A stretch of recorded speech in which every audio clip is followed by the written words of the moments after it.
My talk today is really to walk through some of the work that we've been doing in this space, but also to review, I think, where we're at the moment in this field and some of the gaps that are in the knowledge. When we think of athletic performance, it's a broad spectrum, a large continuum between the individuals such as the sprinter or the bodybuilder, the power athlete, the strength or hypertrophy-driven athlete versus the endurance runner. And the reason I mention this is because I think it's important to put context around what we mean by athletic performance. So in science, we tend to often work in these extremes of the kind of explosive, or as I said, strength-based athlete versus the endurance or the marathon-type athlete. But if you look at the types of sports that all of us watch on television to a large extent, and maybe a lot of us compete in as well, and personally what I compete and consult in, it's in the area of team sports. These are unique athletes. They are striving to optimize body composition like most athletes, but in particular they're looking to maximize strength and power while minimizing, I would say, optimizing body composition from the point of view of dropping body fat. So clearly dietary strategies that influence those elements are important. That's I would call those indirect influencers of performance. But then also we need to think about the actual acute fueling that goes on around exercise sessions and competition itself. So So this is kind of what I was getting at as I was speaking there. So back again one, sorry.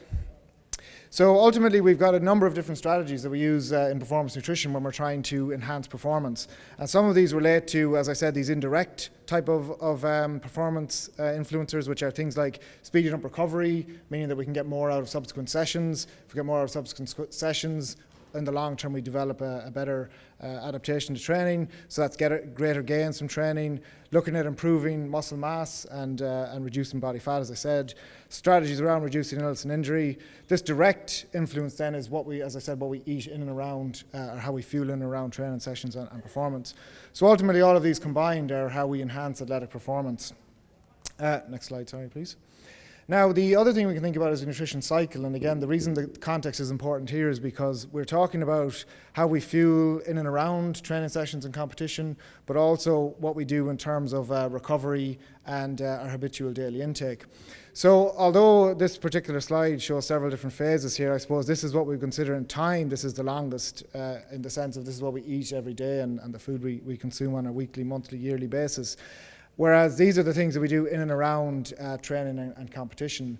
So, for example, the philosophy around the pre-training meal or pre-competition meal is that we're looking to minimize gastrointestinal disturbances, top up fuel stores. Traditionally, this has been using moderate glycemic index, high carbohydrate meals. During training or competition, you're talking about the fluid or food consumed. Again, typically this has been a high carbohydrate gel or a sports drink, for example. And then in the immediate post-exercise recovery period, so we're usually talking about a 4-hour window soon after exercise, usually again talking about a carbohydrate protein combination, looking to maximize muscle glycogen and muscle protein synthesis. And then of course it's what does an athlete eat on a daily basis that influences recovery, the second phase of recovery as I've written here, or their change in body composition that might occur in response to training. So again, yeah. So I think it's also important for context to think about, as scientists, what we want to do is find something that's an experimental agent or procedure that works in comparison to a double-blind placebo-controlled condition. And we've heard some discussion about the merits of these type of approaches in science. Go again. So the athlete, on the other hand, or the coach, just wants anything, and I've just probably two words to highlight here, that can potentially enhance performance or provide a competitive edge beyond that which can be normally achieved.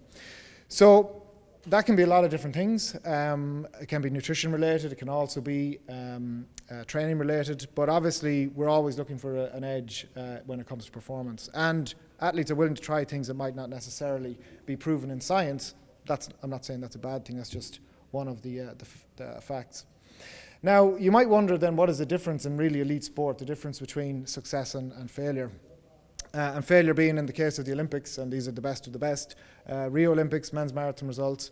What's the difference between first and third position? Well, it's less than 2%. In fact, it's just a little over 1% to be outside the medals. Now, again, this may seem like there was a big difference here, almost a minute in terms of performance, but again, if you go across the majority of events in the Olympics and you look at the finishing times or the distances thrown and so forth, what you'll generally see is that the difference between winning and losing is almost always 1 or 2%. So, keep those numbers in mind, I guess, is the point throughout this talk. Now, in terms of fuel use in contracting muscle, I think it's again important to consider where we're coming from with historically. So this is a very carbohydrate and fat-centric look at metabolism in muscle, and there's reason for that, which I'll come to shortly. But you're usually talking about circulating fuel sources in the context of free fatty acids or glucose. You also have intramuscular stores of glycogen or of intramuscular triglycerides. These have been mentioned at various times already today. We have these, what we call high-energy phosphates, the ATP phosphocreatine system. We have anaerobic glycolysis.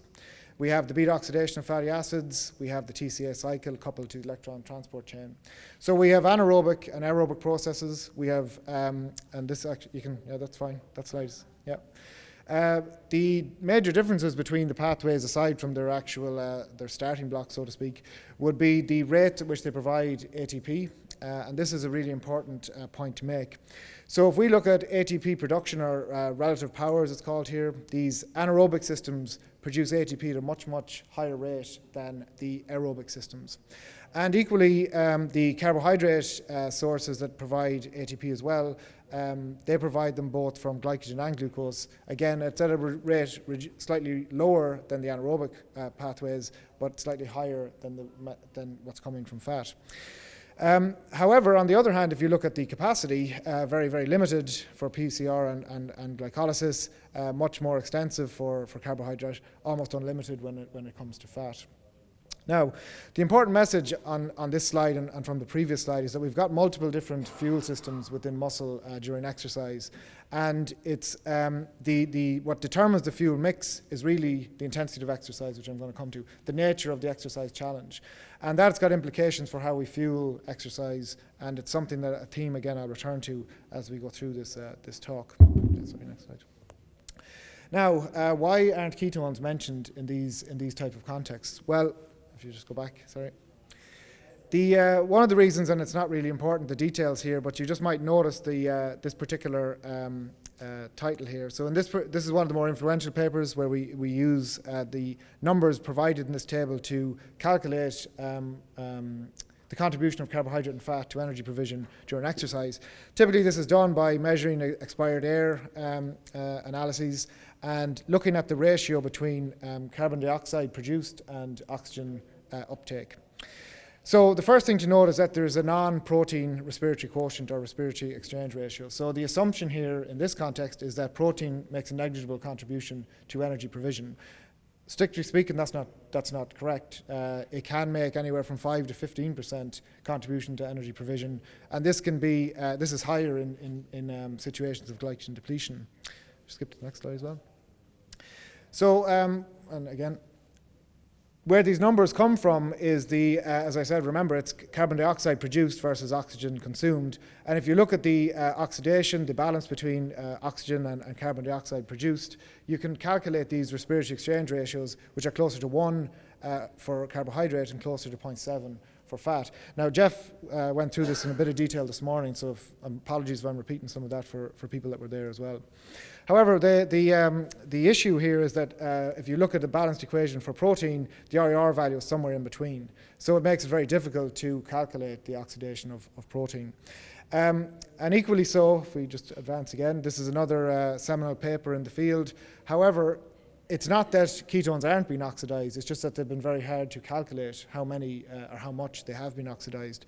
So again, if you look at the respiratory exchange ratio for acetoacetate, it's around 1. For beta-hydroxybutyrate, it's around 0.89. Again, if we're looking at just a carbohydrate and fat-based approach, these are kind of removed and assumed to be negligible. I'll mention this again later, but the literature from the 70s and 80s that really look closely at this question using tracers and arteriovenous difference have generally come to the conclusion that the contribution from ketone bodies during exercise is somewhere between 2 and 10% to overall energy production. but that can be influenced by diet and exogenous ketones. Okay, so getting back to this question about intensity and looking again at the contribution of carbohydrate and fat. With exercise intensity, so this is increasing from very light to moderate to vigorous to maximal, you're seeing that the contribution of carbohydrate increases, the contribution of lipid decreases. Again, that's commonly understood, and Jeff elaborated a small bit. The other point on this is that with increasing intensities of exercise, you're seeing a change in the different sources that are being used. So right here in the middle, these two boxes here, each of those indicates plasma-borne substrates. This is muscle glycogen up here, this is intramuscular fats down here. So again, the point being that the intensity of exercise really determines the nature of the fuels that are being put into the mix when it comes to fueling contracting muscle. So again, kind of echoing what Jeff mentioned, this curvy linear relationship between fat utilization and exercise intensity. That's fine. And again, if you were to take this and instead of looking at intensity per se, but more looking at duration, this is someone who's doing a steady state, moderate intensity bout of exercise. You just press it once there. You see that again, carbohydrate utilization is declining with increasing duration. So the longer you proceed in steady state exercise, the greater the contribution that fat will make. And just one last point then to make is that when we do really maximal exercise, and this is 30 seconds of all-out sprint type effort, we're looking at the contribution of the different energy systems. So you'll recall, sorry, back again. You recall that I mentioned the phosphocreatine and glycolytic systems. You see that in really maximal exercise, at the early part of that exercise, the majority of energy is coming from those anaerobic pathways. Just go back, yeah. But as the time proceeds there upwards towards 30 seconds, you're seeing first of all a decline in ATP turnover rate. This essentially is fatigue. This is an individual's work capacity beginning to decline. Think of doing a maximal 30-second sprint. Feels great for the first 6 seconds. Then as the next 24 seconds happen, it gets a little bit tougher. But anyway, the interesting thing here is that, okay, the anaerobic systems are declining, that's for sure. The contribution from the aerobic systems are increasing. And again, for me, what an unanswered question at this moment in time is how, what is the rate of ATP delivery from ketone-based fueling? That is a question that hasn't, to my mind, been answered as of yet. So whether it can make a contribution to these really intense bouts is open for debate. Okay, so where it all began, where did we get this carbohydrate dominant perspective on athletic performance? Well, this was a paper published in 1967. It was the first time that the muscle biopsy had been reintroduced in the context of a diet and exercise type intervention. The message here was kind of, this audience doesn't need, I suppose, to be told this, but they did 2 days of a high protein, relatively high fat diet, a mixed diet, then an exercise test, 2 days, another exercise test, 3 days, and then another exercise test. The performance here on the y-axis in terms of minutes, a test to exhaustion, was around about 60 minutes on the protein and fat diet. It was on the mixed diet, it was about double that. On the carbohydrate-based diet, it was about triple that. I suppose the interesting thing that wasn't discussed, and it's probably become in vogue a bit more now, is to talk about the inter-individual differences. Clearly, some people don't perform that well on the higher carbohydrate diet. They perform as well as they did on the mixed diet. The message around the protein and fat-based diet being sort of an impairment of performance, again, that might be expected when you're talking only about 2 days of adaptation to that diet. The other point here was that this was a time to exhaustion trial. So they get on a bike, they go for as long as they can without stopping, basically until they drop. Very few exercise challenges in performance or in athletic performance are based around that. Most of them are time trial. You either complete the most amount of work you can in a given time, or you try and beat your opponent. So the prevailing wisdom then has been that the performance in most high-intensity sports is enhanced by higher concentration of muscle glycogen at the beginning of a contest. Here's 40 years of research represented in one picture. Next information. And so the prevailing wisdom was that this is directly related to how much carbohydrate is consumed on a daily basis. More dietary carbohydrate, more glycogen, better performance. That's been the prevailing wisdom. And of course, if you give athletes an inch, they take a mile. And of course, this is the type of thing that begins to happen when you give this message. Okay. Next slide. So of course, again, this audience doesn't need to be told this, but there has been, of course, increased interest in low carbohydrate diets, and then therefore this has led to increased interest in the ketogenic diet. Now, I suppose, just hit the slide, it's important to note that, of course, again, this audience knows this, but the low carbohydrate diet is, in my mind, metabolically distinct to a ketogenic diet. There's so many other things that occur when you enter into ketosis that I don't think it's fair to compare low carbohydrate diets and ketogenic diets. And that's been one of the issues, I think, in the messages that have gone out in terms of athletic performance. So anyway, there's been all these papers that you're probably all familiar with that are, beginning to get the people thinking a little bit more about ketogenic diets and sport. So we go to the next slide. That said, though, there hasn't really been, even though there's been a lot of interest and a lot of enthusiasm about ketogenic diets, there hasn't been a huge amount of work that has been done in this space. There have been low carbohydrate diets, so-called high-fat feeding diets for performance, but very few that are truly ketogenic. So I want to advance that. So, of course, we were taken by Jeff's work published last year, and he's shown this already, so I don't need to elaborate too much. But just this, this prodigious increase in the amount of fat that can be oxidized during exercise, really caught our eye. So we undertook, we were really interested in this question about the length of adaptation. And again, this for me is an unanswered question still within the field, is that the whole keto adaptation, what is the time course for that? And I'm being interested to speak to anyone on this outside of this, maybe in the panel discussion. This idea about the 4-week adaptation that's needed. I think there was mention of a 2-week intervention. Jeff has done some 12-week work as well. I really would like to see some evidence that shows this kind of stepwise change that occurs when someone adapts. So we were interested in the question of what happens with 7 days of keto adaptation. So we got trained athletes, endurance trained athletes. Their habitual diet actually wasn't that high in carbohydrate. It was close to like the 40-30-30 type of diet. But anyway, that's just to note that from the start. We designed our own cooking keto cookbook that we based around whole foods and so forth. And using social media messaging for reminders, and obviously just the best way we could do it was keto sticks at the time. Obviously, it would be better to use the finger prick sampling, but that's what we did at the time with the urine analysis. So this was a 7-day feed. We did a test pre, test post. We basically did DEX analysis to look at body composition. We did something known as the FatMax protocol, which is a graded exercise test, 3-minute stages, that allows for the calculation of maximal rates of fat oxidation. So just to advance the slide there. The first thing to note is just that there was about a 2.5 kilo loss of body mass over the course of the 7 days. In terms of what the breakdown was, about a third of that was in the form of body fat. 2/3 of that was in the form of, if you go back, in the form of fat-free mass. The point, of course, here for any of you who are familiar with DEXA is that DEXA essentially is measuring body water, for want of a better word, when it comes to lean mass. So when someone adapts to ketogenic eating, obviously there's going to be a loss of water weight, and that will, in DEXA terms, appear as a loss of lean mass. So just to note that there may have been some lean mass loss, genuine muscle mass, I don't know, but I would take this as mostly being due to the change in water weight. Okay, so next slide. So first things first, as you might expect, there was a rightward shift in the carbohydrate oxidation curve. So it's going crazy on us. All right, go back one more, please. Back. Okay, so just to orientate you, just to say that this is the FatMax test. So you're looking at increase in exercise intensity as a proportion of VO2 peak. So this is the kind of low intensity, moderate intensity, high to near maximal intensity work. So obviously significant change in carbohydrate oxidation. Go on one slide, back one. And this particular slide, it was funny when Jeff put it up earlier. I mean, it was almost, this is a mirror image of what he proposed, and this is what we've observed ourselves. So this is the increase in both the maximal rate of fat oxidation occurring, which is somewhere in on average at 0.8, but I'll come to the individual data in a second.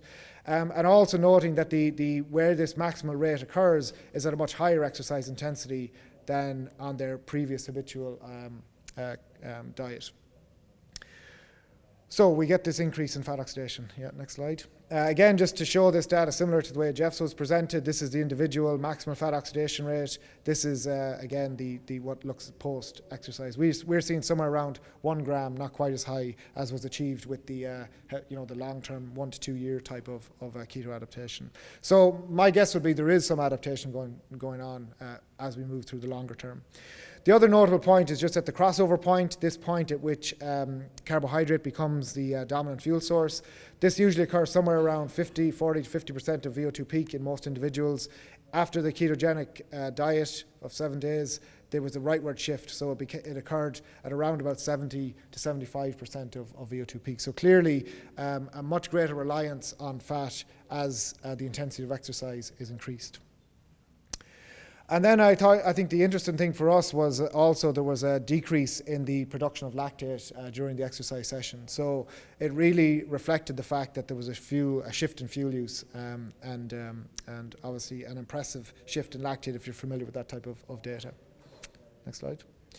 So just to summarize just the ketogenic diet side of things, obviously our short-term diet resulted in rapid alterations in body composition. It was the loss of both fat mass and fat-free mass. Clearly there was increased rates of fat oxidation, reduced reliance on carbohydrate, even at moderate to high exercise intensities, very similar to what Jeff had published. And whether or not these translate into performance benefits, particularly in high intensity sports, for me remains to be explored. Definitely there is some strong evidence that it would benefit moderate to moderately high intensities of exercise. Whether it translates into pure performance in these really high intensity sports, I think is still open for discussion. The other point is that this is from a perspective Dom and I published last year. For me, there is still a question mark, as I said earlier, about whether ketones are being, in a ketogenic diet scenario, are contributing to any great extent in terms of energy provision. And I'll come to why I have my doubts about that in some later slides. But clearly there is a mechanism by which we can produce ketones in response to a ketogenic diet, and there are mechanisms by which they can be utilized in the muscle. The question is whether, I don't think we're going to be able to tease that out with the methods that we have, where we're simply looking at respiratory exchange ratios, which are essentially looking at carbohydrate and fat, and don't really tell us a whole pile about whether ketones are being directly oxidized. The change in RER that we're seeing, though, is really indicative of the amount of fat that's being utilized in response to adaptation to diet. Next slide, yeah. Now, and I suppose it's not fair to not produce the full picture here, and there's been some harsh critics of this concept. But I'll just read this because this is their opinion. Although adaptation to ketogenic, whether ketogenic or not, increases the muscle's capacity to utilize fat, there is no proof that this leads to a clear performance advantage. In fact, there's a risk of impairing the high intensity exercise performance. So, as I said, just in the interest of fairness, let me just show that perspective. So their message really is that when you look at the Finney work, that okay, the average doesn't change, but if you look at 3 out of the 5 or have impaired performance, 2 out of the 5 are improved. For me, that's, from a practitioner point of view, that's the reality of it. Some people respond well, some people don't respond well to different types of interventions. And as a practitioner, I would have a case-by-case approach. One size doesn't fit all. So I'm not too put out by that piece of opinion.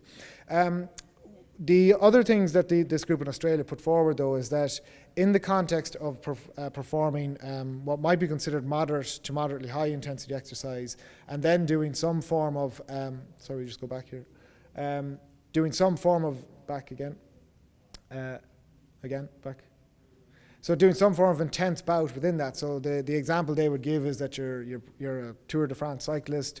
You're going along for long stages at steady state. The next thing a hill comes, you have to sprint up it, or there's an intermediate sprint and you need to push out for that.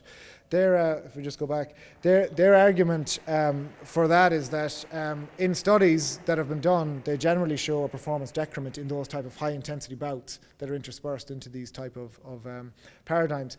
Of course, if you read the small print here, these almost always tend to be roundabout somewhere between 3, 5, 6 days of a low carbohydrate, high fat diet, not always ketogenic, usually followed by a 1-day high carbohydrate diet. Again, context is important here. I don't think that that's the same as saying this is a ketogenic diet.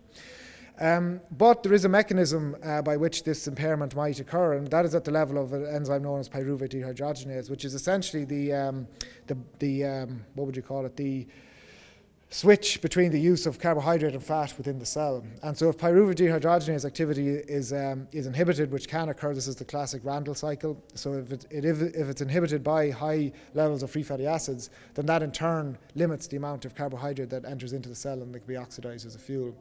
So the argument they would make is that in the presence of this elevated free fatty acids, that you impair the ability of the muscle to use carbohydrate when it's needed. Again, this goes back to this whole question about the rate of ATP demand and the source of fuel that would be in that particular context. As I said, again, I'm not too put out by this type of data. I think that really, if you look closely at the methods that are used, it's not the same as asking the question, does a ketogenic diet impair performance? Because these are not ketogenic diets in that context. Next slide. Now, in fairness, they have taken a big study on board. I'm not going to get into the details here, just in the interest of time, but there's a whole range of tests that they've done. To summarize, this particular group has done a 3-week intervention where they have either high carbohydrate diet, what they call a periodized carbohydrate diet, and then a ketogenic diet. And the message, if you just want to go on to the next, again, I can speak a bit more about this offline, but the idea here, the message from this is that when they looked at the performance time in a 10K, and these are race walkers, their point is that people would traditionally associate this with being low intensity exercise. In actual fact, if you look at the data in the paper, it's actually quite high intensity. Some of it is upwards towards 95% of VO2 peak. But their message is that in this 3-week window that the ketogenic diet impairs performance and impairs exercise efficiency. So I think we need just to be cognizant that there is opposing voices in this space, and I think we all need to get together as a research community and really look at the best way to move forward with the types of studies that will answer these questions. So next slide. So my next summary slide is that context is paramount. High-fat diet in the absence of ketosis is, for my money, a completely different metabolic milieu compared to ketosis on a well-formulated ketogenic diet. So it's not fair, I don't think, to compare the two. Many studies to date of high-fat feeding tend to be about 50% of energy intake coming from fat, tend to be of relatively short duration as well. There is a mechanism to explain how impairment during high-intensity exercise could occur. I don't think we should ignore that. The duration of dietary exposure may have an impact, i.e. keto adaptation, as it's called. This is often cited by many people, but in my opinion, it's inadequately explored in the context of exercise performance studies. And a big thing is that the nature of the exercise challenge will likely be a factor in determining, determining the efficacy of ketogenic diets for athletic performance. We have this question over the rate of ATP demand and the rate of ATP flux. They need to be matched, whatever the fuel mix happens to be. And particularly the use of time to exhaustion trials versus, that's flying on again, back two, sorry. The nature, we'll skip that. The nature of the, you're going forward again, back. The type of performance test that's undertaken, the intensity at which it's at, that's going to be an important factor when we think about how to interpret the results of some of these interventions. Okay, the presentation's very excited to get along to this. So I'm kind of excited as well to talk about this, but not as excited as the. Okay, so I want to move on then to this whole question about exogenous ketones. So in 2015, this is January 9th, 2015, almost 2 years ago, this article appeared in Cycling Weekly. For people in the know, it had been at least 2012 since exogenous ketones had been, we had heard rumours that they were being used in British Cycling and Team Sky. They have subsequently more or less been confirmed that it has been that long that they've been being used. The first thing I suppose to point out about exogenous ketones is that it is a completely, again, different metabolic state to a ketogenic diet. A couple of the major, obviously you know that endogenous ketosis has been driven by elevations in free fatty acids consequent to a reduction in insulin. In the context of exogenous ketosis, which is being provided by ketone salts or ketone ester, in this scenario, glucose levels can remain elevated. In fact, the exogenous ketones can be lipolytic in their action rather than having this very high circulating free fatty acids. In terms of course, then there's this delivery of the BHB or acetoacetate to the muscle.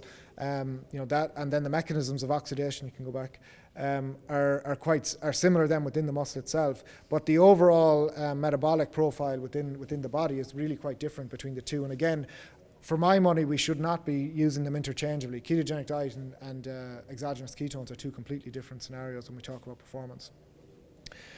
So as I said, this story came out a couple of years ago, and a couple of guys in my lab took a lot of interest in the area. If we just go back, so Mark Evans and Carol Cogan, and we have a review that's in press in Journal of Physiology. It's available online, it's open access.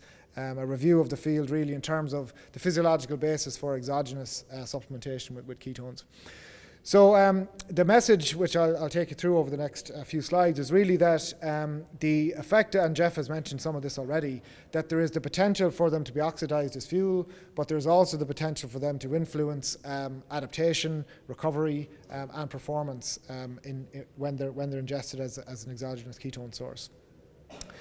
So again, it was a little tricky to find some evidence for this. Again, there was a lot of recent anecdotal evidence, but perhaps not a huge amount of evidence in the published literature. There was a whole series of papers that were published by these authors in the mid-80s. A couple of other incidental papers since then, if you just want to go back. Just to highlight a couple of points here, I know these are busy slides and we may not get to look at them. Is it the point?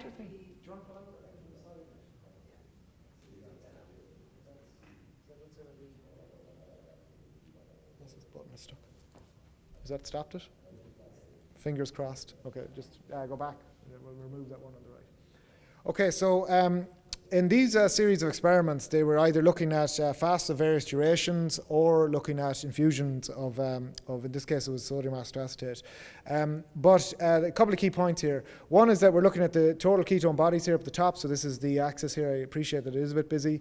But what you're looking at here is increasing levels of total ketone bodies at the start of exercise. So this was an overnight fast. This is about a 2-day fast. This is about a 5-day fast on average in this particular study.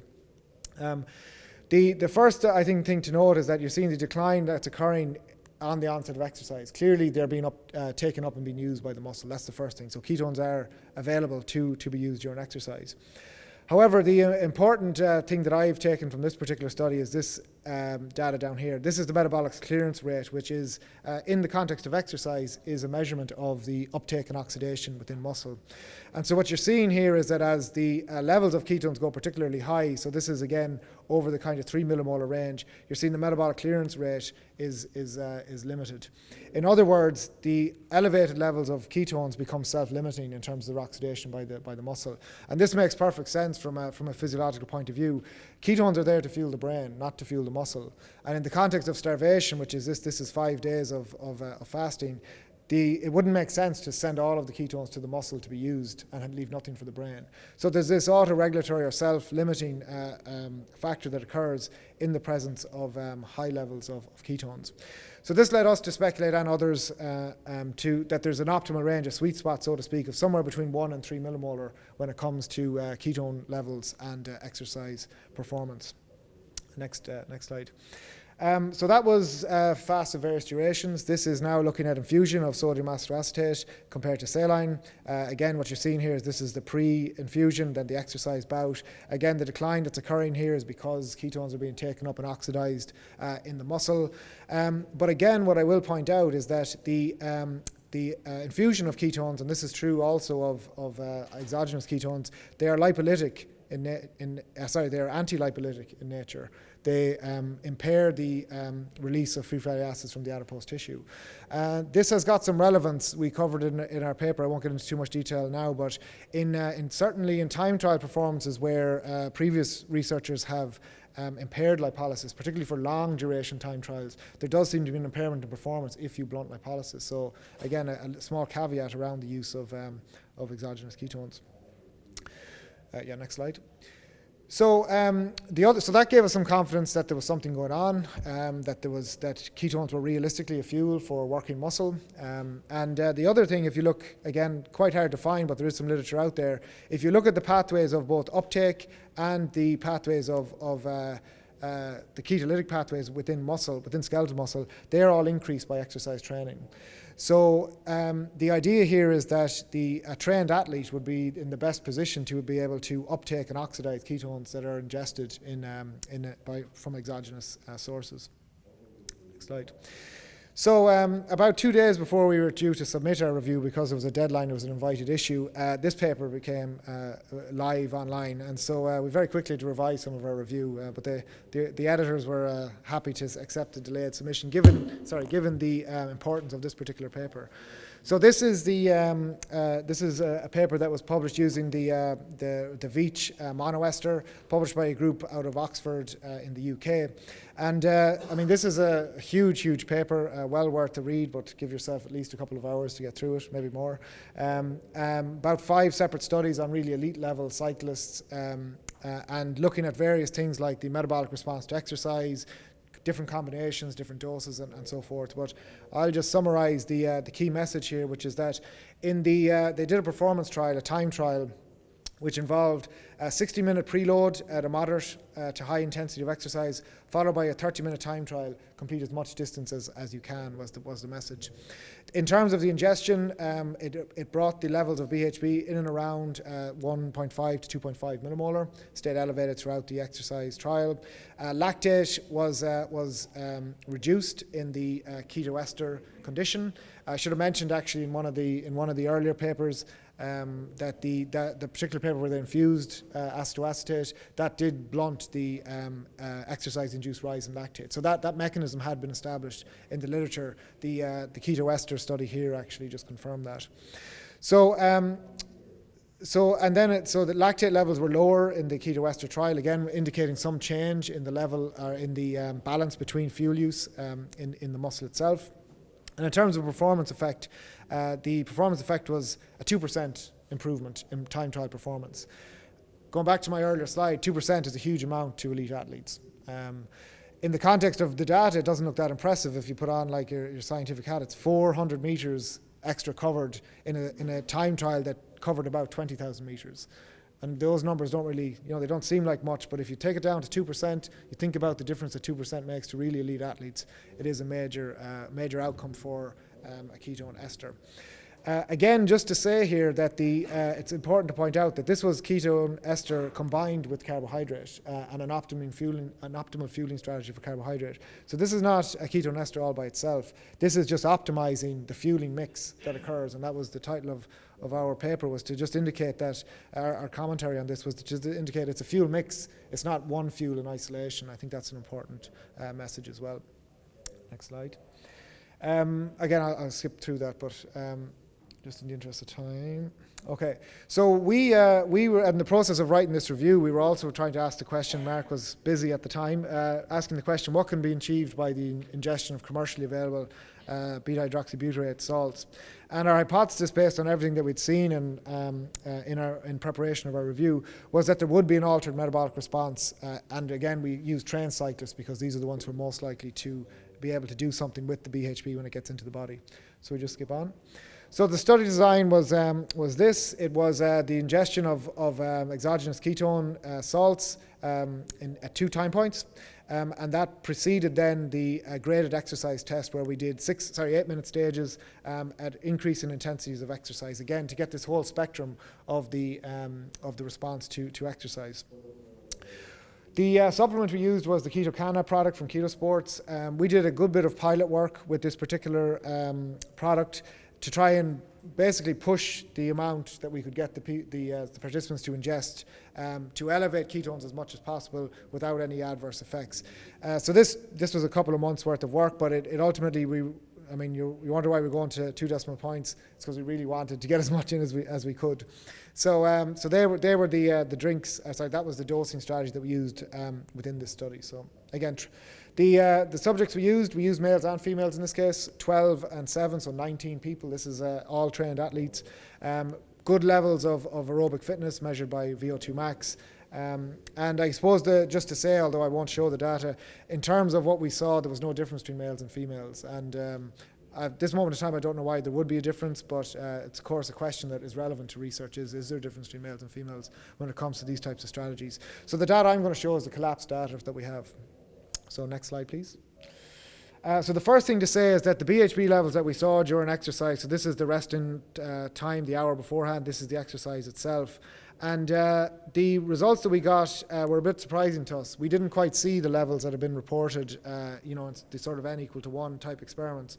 One of the reasons we think this might be is that we're using a method, the Randox Daytona has got a RAN-BOOSH method, it's called, of measuring plasma BHB.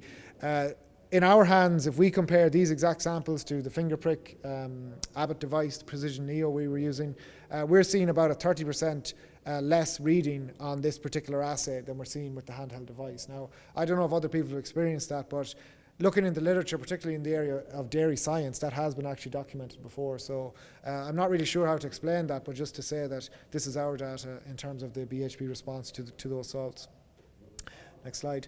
Now, that said, we did see a marked and noticeable and statistically significant decrease in plasma glucose in response to ingestion. And that proceeded throughout most of the exercise up until when the intensities became a little bit higher.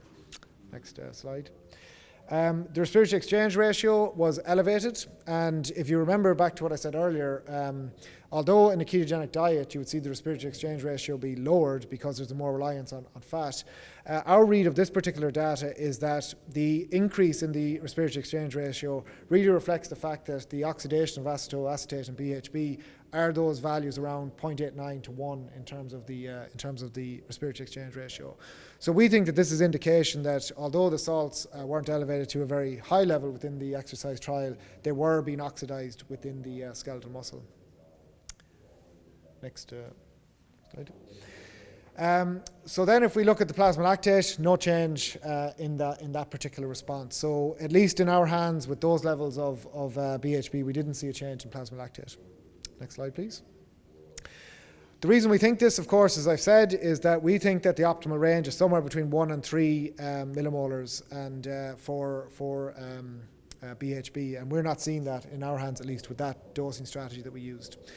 This is the concentration range that tends to be achieved by the ketone ester ingestion in the papers that have been published, whether it's the D'Agostino group or the Clark group, the monoester and the diester. But when it comes to exercise, even in the Clark and Cox papers, during exercise that tends to dampen down to around about 1.5 thereabouts when it comes to plasma concentrations. Right, next slide. So a summary to date, I would say, is that acute nutritional ketosis has the potential to alter substrate utilization. The mechanisms are related to glycolytic flux and improvements in muscular efficiency. And the knock-on effect is an enhancement in performance. Although modest and very small, important for when it comes to elite athletes. The effects of exogenous ketone supplementation are likely to be greatest in well-trained athletes, in those who are undertaking moderate to high-intensity activity with plasma concentrations of in and around 1 to 3 millimolar. With the commercial salts that we used, we got levels around about 0.4 millimolar. These ketones are likely being oxidized, I think, based on the data that we have, but they're not having a major metabolic impact. Things like lactate production, I didn't show the oxygen kinetics or the muscular efficiency, but none of those were changed by the ingestion of the salts, at least. And finally, just before I wrap up, I'll just say that for me, the really exciting area, aside from performance, which is interesting, is this whole question about recovery and adaptation. And so there are a variety of mechanisms of how beta-hydroxybutyrate can potentially influence recovery and adaptation. So some of it may relate to decreasing proteolysis and also increasing the MPS response, the muscle protein synthesis response. The well described already in this conference, the HDAC inhibitory action, also the inhibition of the inflammasome may have implications for recovery and adaptation as well. So if I just show a couple of thoughts on this particular paradigm, yeah. In recovery from exercise in elite athletes, we're usually looking to try and do two things: refuel for the next training session, or facilitate or promote adaptation to an exercise bout. We do it by three main strategies, I would say. Recovery of muscle carbohydrate stores would be the traditional approach. And this can be either maximizing those if we're on the carb-centric type of paradigm for performance. But there's also this question about the train low paradigm, which is that we get athletes to not replenish their muscle carbohydrate stores because that activates signaling kinases and pathways that are more associated with the mitochondrial adaptive phenotype. So that's the train low paradigm. We obviously rehydrate, so we use fluids of some kind. And we also look at to stimulate muscle protein synthesis because this is the process that influences repair and growth of muscle tissue in response to exercise. So next slide. So there are a couple of pieces of literature out there that are of interest. This was an abstract that was published about now 10 months ago at the Physiological Society conference. I guess we're waiting for this to appear in the peer-reviewed literature. But essentially what happened here was that, again, this is using the Clark-Veitch monoester. And you're looking at glycogen depleting exercise and then a 2-hour recovery window and what occurs in that time period, looking at muscle glycogen as a recovery readout. And so when a ketone drink is combined with the glucose clamp, you get a much more marked increase in the recovery of muscle glycogen compared to either a control drink or a saline infusion. So impressive results in a very short window. Again, why is this relevant to athletes? Well, some athletes train twice a day. Some of them, as I said, will pursue elevated levels of muscle glycogen. Some will keep them low. Again, context is paramount when it comes to athletic performance. Next slide, please. The other point to make, and this is going back to old data, but interesting nonetheless, this is from Shreen Ayer's group in 1988, the infusion of beta-hydroxybutyrate for 8 hours, looking at the change in muscle protein synthesis. Again, without getting into the details, this is a very commonly used surrogate of the growth processes of the anabolic response in muscle. And so this is about a 10% increase in muscle protein synthesis, which over an 8-hour period is quite impressive. It's comparable to that is achieved by protein feeding or leucine feeding, and the traditional type of recovery that occurs after exercise. The BHB levels in this particular infusion range somewhere between, again, 1 to 3 millimolar. Again, you're seeing the same pattern again and again. So this again would speak to the value of potentially of exogenous ketones for the stimulation of recovery in the context of MPS. Next slide. And then this HDAC inhibitory activity. So why would that be important? Well, 7 years ago now, time is flying. So we published a paper in 2010 that looked at the induction of PGC1 alpha, which is a master regulator of mitochondrial biogenesis, often used as a surrogate of interventions that will cause mitochondrial adaptation within muscle. We were looking at high versus low intensity exercise. We saw that high intensity exercise led to a greater increase in mRNA abundance for the PGC1 alpha gene. If you want to skip to the next slide. The mechanism that explained this intensity-dependent effect, it was several-fold, but one of the key elements to that, and one of the key elements as to why HDACs are of interest in skeletal muscle, is that HDACs act on the MEF2 transcription factor, which has myocyte enhancer factor 2.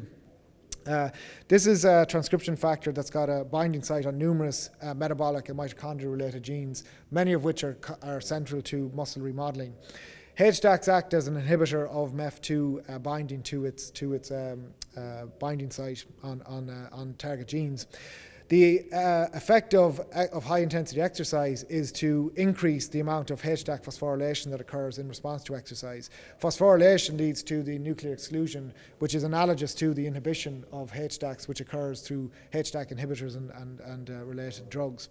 And similarly, there have been several studies published even within the last 12 months around the effect of HDAC inhibition and its effect on energy metabolism and energy expenditure and muscle metabolism. So clearly there's something at the level of skeletal muscle that really matters when it comes to HDACs. And BHB, of course, through, as I said, the well-established effects on HDAC inhibition is potentially something that can regulate muscle adaptation. So to wrap up, take-home messages. So I think endogenous and exogenous ketosis clearly have marked effects on the metabolic response to exercise, but they're very, very distinct metabolic states. Context is paramount. What is the method of ketosis? How is it achieved? What is the degree, so the circulating levels? The training status of the participant is important. The nature of the exercise or performance challenge is also key. Potential mechanisms for enhanced performance are established, but mechanisms for impaired performance are also established. Let's not ignore that. Small changes in performance make really big difference in the success of athletes. So clearly this is an area that should be pursued and optimized. It's no surprise that all of us are so enthusiastic about it. And evidence beyond, say, direct performance benefits, so beyond the bout of exercise, i.e. recovery and adaptation, are for me the most exciting avenues for future research. And maybe we'll get into some of that when we get to our panel discussion. So thanks for your attention, and happy to take any questions.